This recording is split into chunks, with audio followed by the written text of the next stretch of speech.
Sally. If passed, one bill could leave smokers fuming. The state of Oregon is striking up legislation that could force smokers to have a doctor's prescription in order to buy cigarettes. Is this a good idea? Joining us now for a fair and balanced debate is Ted King. He's the author of The War on Smokers and the Rise of the Nanny State. And John Banzhaf, George Washington University law professor and founder of Action on Smoking and Health, an anti-smoking group. Thanks very much to both of you. Professor Banzhaf, at this point, smoking is a health peril, of course, everybody knows that, but it's also an adult choice. People go into it knowing what they're getting into. Why prevent people from hurting themselves?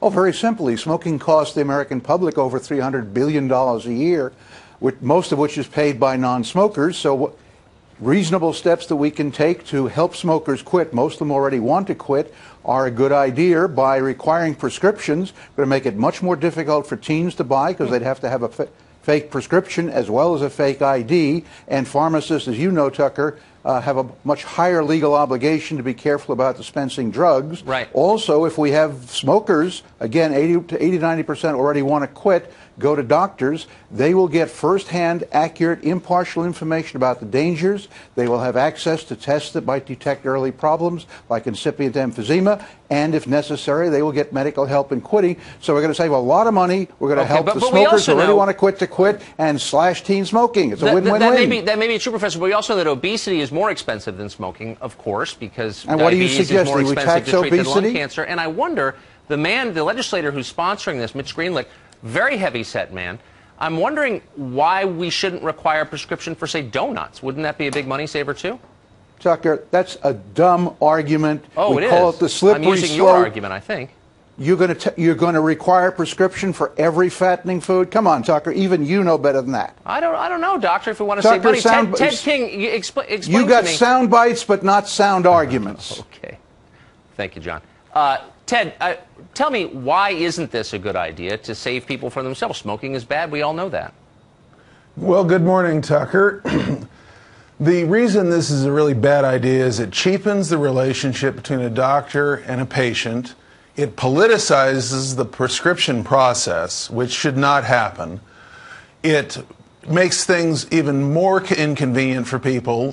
For one of the problems of this is you're going to have a lot of doctors who are going to be asked to prescribe cigarettes. They're not going to want to do that. That's absurd. It's going to cause convenience stores, gas stations, grocery stores won't be able to sell cigarettes. Loss of revenue right there. In New York State, for instance, with the high taxation of cigarettes in that state, smuggling has gone up, as cigarette taxes have gone up 190%, smuggling has gone up 170% since 2006. Today, in New York State, 60.9% of cigarettes are not purchased legally in New York State. The taxes are not paid. Right. And the state loses revenue. This is an absurd idea. So basically, this would be, in effect, a ban on cigarettes, would it not, Professor? And as you know, a massive percentage of many state budgets come from tobacco taxes, so the government would be shafting itself, wouldn't it?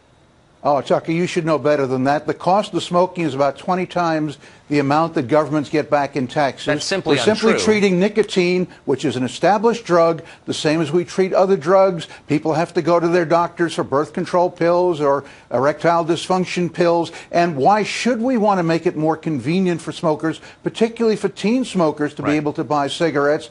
It's costing us all $300 billion a year, and if we treat nicotine like every other drug, if you want a drug, you go to a doctor, you get a prescription, thank you, Professor. he tells you the danger, that's it. I wish I had time to refute some of those numbers, which are... Let me, Tucker. I know the numbers because I'm in the game. Let me make a point.